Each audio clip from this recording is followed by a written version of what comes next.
আচ্ছা, তাহলে কেন্দ্রমুখী বল আর কেন্দ্রমুখী ত্বরণের ফর্মুলা দেখলাম, একটা ম্যাথ দেখি।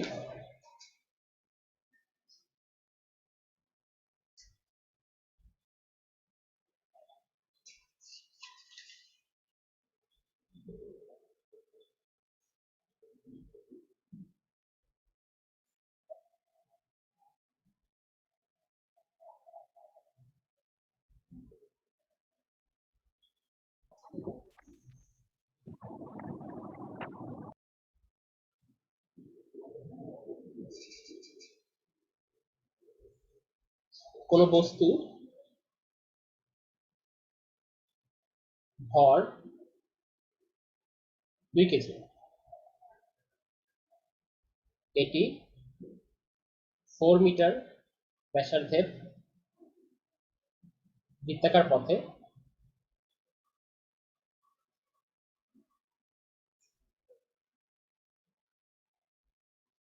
একবার আবর্তন করতে সময় নেয় পাই সেকেন্ড। বস্তুটির কেন্দ্রমুখী ত্বরণ কত? এটা হচ্ছে কোশ্চেন। তাহলে কেন্দ্রমুখী ত্বরণ যেহেতু বের করতে হবে, আমরা ফর্মুলা লিখি। এ ইকুয়ালস টু কি? ভি স্কয়ার ডিভাইড বাই আর। এখন দেখি কোথাও কি ভি দেওয়া আছে আমাদের কোশ্চেনে? ভি দেওয়া নাই। তাহলে ভিটা বের করি। ভি ইকুয়ালস টু কি? ওমেগা আর। ওমেগা সমান সমান আবার কি? 2 পাই বাই টি। এখানে দেখো টি কিন্তু দেওয়া আছে। টি কত দেওয়া? আবর্তনকাল পাই সেকেন্ড। তাহলে এই যে আবর্তনকাল পাই সেকেন্ড, এইটাই টি। এখানে টি হচ্ছে 2 সেকেন্ড, বসাই, সরি, পাই সেকেন্ড। এটা যদি আমরা বসাই দিই এখানে, 2 পাই ডিভাইড বাই পাই, এবং কত ব্যাসার্ধের বৃত্তাকার পথে আবর্তন করতেছে? 4 মিটার। ভ্যালুটা আর এর ভ্যালু হবে 4। কাটাকাটি করলে ভি এর ভ্যালু কত আসে? 8 মিটার পার সেকেন্ড। তাহলে এখানে বসাই দাও, 8 স্কয়ার ডিভাইড বাই 4। 64 কে 4 দিয়ে ভাগ করলে কত হয়? 16। তাহলে 16 মিটার পার সেকেন্ড স্কয়ার। এটাই হচ্ছে কি? কেন্দ্রমুখী ত্বরণের ভ্যালু।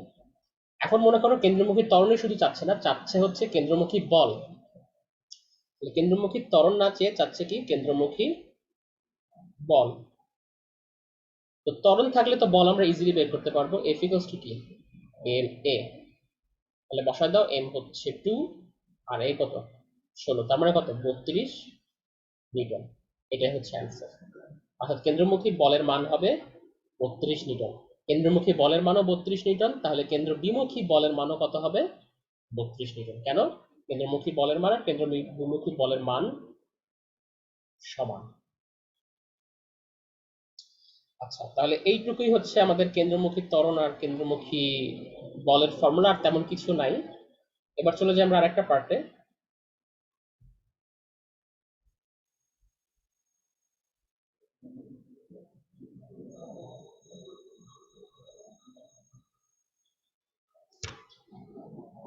এবার হচ্ছে ব্যাংকিং এর ম্যাথ। টপিক হচ্ছে ব্যাংকিং। ব্যাংকিংটা কি জিনিস? ব্যাংকিংটা হচ্ছে যদি আমি একটা মোড় নিতে চাই রাস্তার, যদি মনে করো একটা বাঁক, এটা হচ্ছে সেই রাস্তা,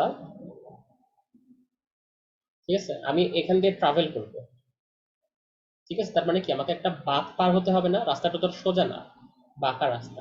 তো যখনই একটা বাঁকা রাস্তা দিয়ে গাড়ি চলে, ঠিক আছে, গাড়ির যাত্রী বা মনে করো সাইকেল নিয়ে যাচ্ছ, দেখবো যে সাইকেলটা হেলে যাচ্ছে, ঠিক আছে? সাইকেলটা এরকম হয়ে যাচ্ছে। উলম্বের সাথে অ্যাঙ্গেলটাকে বলা হয় হচ্ছে ব্যাংকিং, ঠিক আছে? তার মানে কি? তার মানে থাকার কথা ছিল খাড়া, কিন্তু এখন আংশিকভাবে একটু বেঁকে গেছে। কেন বেঁকে গেছে? এই রাস্তার ব্যাংকিং এর জন্যই। সরি, ব্যাংকিং কোণ যতটুকু সেটা হচ্ছে আমাদের বের করতে হবে। কতটুকু বাঁকায় গেছে ব্যাংকিং কোণ সেটা বের করতে হবে। তো ব্যাংকিং কোণের প্রুফটা আছে বই থেকে, তোমরা প্রুফ দেখে নিতে পারো। এখন যেহেতু অ্যাডমিশনের ক্লাসে প্রুফে যাচ্ছি না, ডিরেক্ট ফর্মুলাতে যাই। এখন দেখো এই যে যে বাঁকটা, এটা কি একটা বৃত্তচাপ না? তো প্রত্যেক বৃত্তচাপের কিন্তু একটা ব্যাসার্ধ আছে, ঠিক না? তাহলে ধরি এই ব্যাসার্ধ হচ্ছে আর। এবার গাড়ি যেই বেগে যাচ্ছে সেই বেগকে যদি ধরি ভি, তাহলে ব্যাংকিং কোণটা হবে tan theta equals to V square divide by R G. এটা হচ্ছে কি ব্যাংকিং কোণের ফর্মুলা। এবং মনে রাখবা এই ব্যাংকিং কোণটা কিন্তু ধরা হয় হচ্ছে উলম্বের সাথে।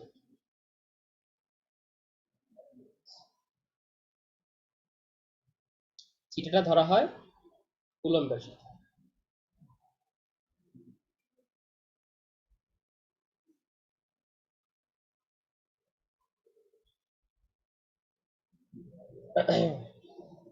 আচ্ছা, তো এখান থেকে আমরা কি দেখতে পাই? ভালো করে খেয়াল করো যে ভি এর উপর স্কোয়ার আছে এবং ভিটা আছে উপরে। তার মানে কি?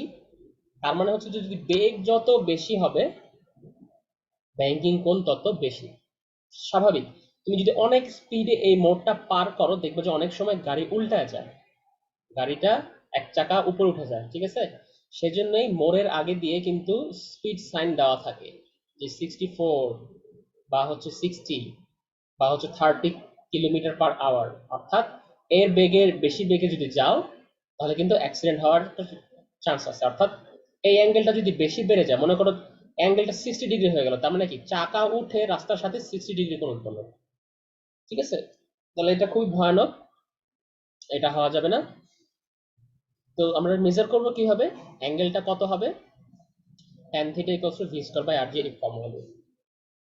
তাহলে একটা ম্যাথ দেখি। আচ্ছা, কোশ্চেনে বলছে একটি রাস্তা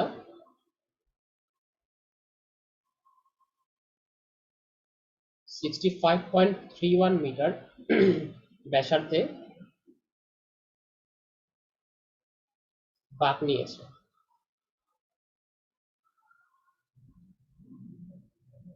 ওই স্থানে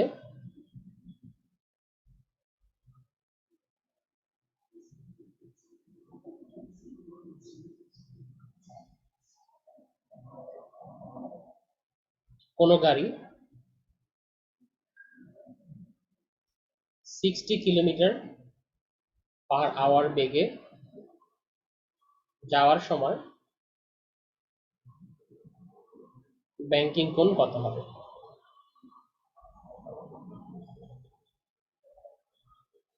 ঠিক আছে, ইজিলি এই ধরনের ম্যাথগুলোতে ক্যালকুলেটর লাগবে, কারণ যেহেতু ট্যান থিটা আছে আমরা তো ট্যান থিটার মানগুলা সব মুখস্থ পারি না। আচ্ছা, তাহলে এখানে দেখি ব্যাংকিং কোণ কত হবে সেটা বের করতে হবে। তো ফর্মুলা কি? Tan theta equals to V square by R G. তাহলে থিটা ইকুয়ালস টু কত হবে? Tan inverse V square by R G. এবার দেখি কি কি দেওয়া আছে। দেখো ভি দেওয়া আছে হচ্ছে 60 কিলোমিটার পার আওয়ার, কিন্তু এখানে কিলোমিটার পার আওয়ার রাখলে হবে না, নিতে হবে কিসে? মিটার পার সেকেন্ডে। আমি যদি 60 কিলোমিটার পার আওয়ারকে মিটার পার সেকেন্ডে নিই তাহলে আসে হচ্ছে 16.67 মিটার পার সেকেন্ড। তাহলে এখানে বসাই দাও tan ইনভার্স 16.67 হোল স্কয়ার। ব্যাসার্ধ কত ব্যাসার্ধে বাঁক নিচ্ছে রাস্তাটা? 65.31 আর হচ্ছে 65.31 মিটার। এখানে 65.31 বসায়, জি এর মান 9.8 বসায় দাও। এটা যদি আমরা ক্যালকুলেট করি আসে হচ্ছে অ্যাঙ্গেলটা ব্যাংকিং কোণ আসে 23.46 ডিগ্রি।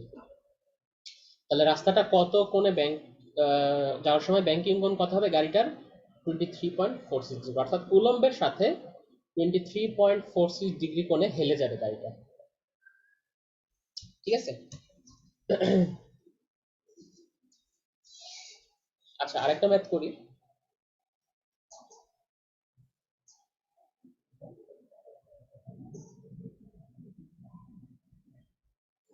বলতেছে যে একটি রাস্তার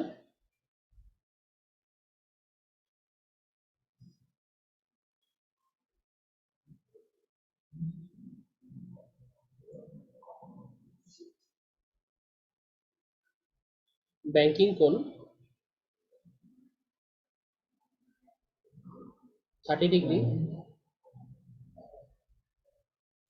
রাখতে বলা হলো।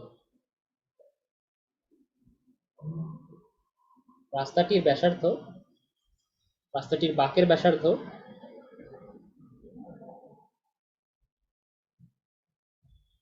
40√3 মিটার। জি ইকুয়ালস টু যদি 10 মিটার পার সেকেন্ড স্কয়ার হয়, ওই রাস্তায় কোনো গাড়ির সর্বোচ্চ বেগ কত হবে?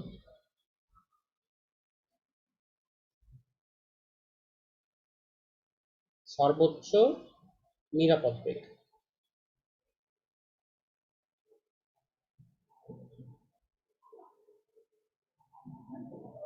তার মানে কি, আমি যদি রাস্তাটার মোড় নিতে চাই, হাইয়েস্ট কোন ভেলোসিটিতে গেলে আমি নিরাপদ থাকবো। ঠিক আছে, তাহলে দেখেই বোঝা যাচ্ছে যেহেতু একটা ব্যাংকিং কোণ লেখা আছে, তার মানে কি এটা ব্যাংকিং কোণের ম্যাথ। ফর্মুলা কি? tan theta equals to v square by rj। কিন্তু এখানে কিন্তু ব্যাংকিং কোণটাই দেওয়া, বের করতে হবে কি এই সেভ স্পিড অর্থাৎ বেগটা বের করতে হবে। তাহলে কি আসবে? v square equals to tan theta into rg, তাই না? tan theta এর সাথে rg গুণ, তাহলে v equals to কি হবে? আমি স্কয়ার সরায় ফেললে রুট চলে যাবে rg tan theta এর উপর। এখন মান বসায় দাও। r এর মান হচ্ছে 40√3, g এর মান 9.8, আর tan থিটা কত? 30 ডিগ্রি। এখন দেখো tan 30 ডিগ্রি ভ্যালু কত?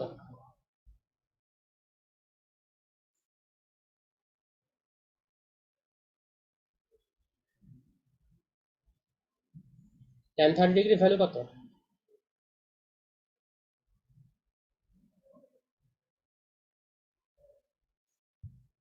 1/√3। তাহলে এখানে যেহেতু একটা √3 ছিল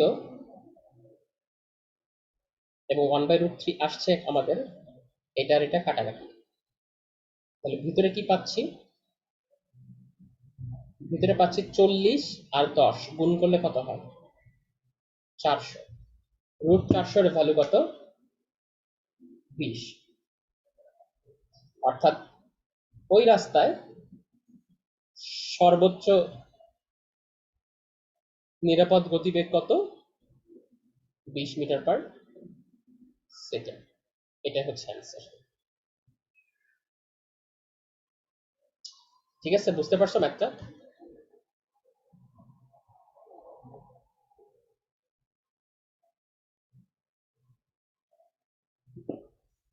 জি ভাইয়া। আচ্ছা, মোটামুটি বীজনী বলবিদ্যার সবকিছুই শেষ, আর দুই একটা জিনিসপত্র আছে, তো ওইটা অতটা ইম্পর্টেন্ট না। যেমন হচ্ছে স্থিতিস্থাপক সংঘর্ষ কি জিনিস আমি বলে দিচ্ছি। এখান থেকে ম্যাথ আসে না, এটা সাধারণত রিটেনের ম্যাথ। স্থিতিস্থাপক সংঘর্ষ হচ্ছে যদি একটা সংঘর্ষের আগে এবং সংঘর্ষের পরে এনার্জি এটা ধ্রুবক থাকে, অর্থাৎ সংঘর্ষের আগে এনার্জি আর সংঘর্ষের পরে এনার্জি যদি সেম পাওয়া যায়, তাহলে এটা কি ধরনের সংঘর্ষ? স্থিতিস্থাপক সংঘর্ষ। ঠিক আছে, তারপরে ব্যাংকিং কোণেরও আরেকটা ম্যাথ আছে, সেখানে তোমাদের এই জিনিসটা ধরা লাগবে যে সাইন থিটা আর ট্যান থিটা এর মান সমান কখন? যদি থিটা খুব ছোট হয়। ঠিক আছে, এটা সাধারণত রিটেনে আসে, অবজেক্টিভে আসে না, তাও তোমরা জেনে রাখতে পারো যে সাইন থিটা সমান সমান ট্যান থিটা লিখতে পারো কখন?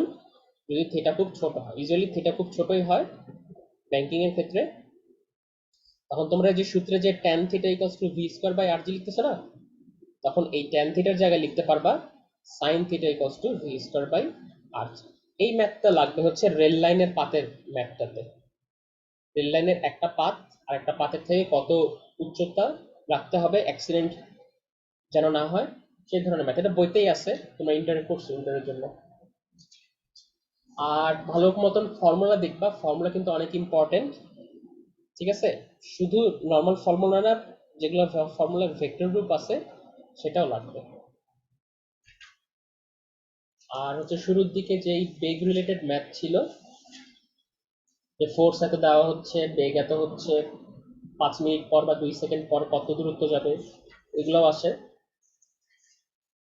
এই তো ঘড়ি সবচেয়ে ইম্পর্টেন্ট হচ্ছে যে ঘড়ির কাঁটার বিভিন্ন সেকেন্ড কাঁটা বা মিনিটের কাঁটার কৌণিক বেগ, যেটা আমরা গত ক্লাসে দেখছিলাম। আর ফর্মুলাগুলো, এগুলো বেশি ইম্পর্টেন্ট। আর ম্যাথগুলো মোটামুটি ছোটই আছে। তাহলে হচ্ছে আজকে কি বার? বুধবার। তোমরা শনিবার এটার উপরে এক্সাম দিবে।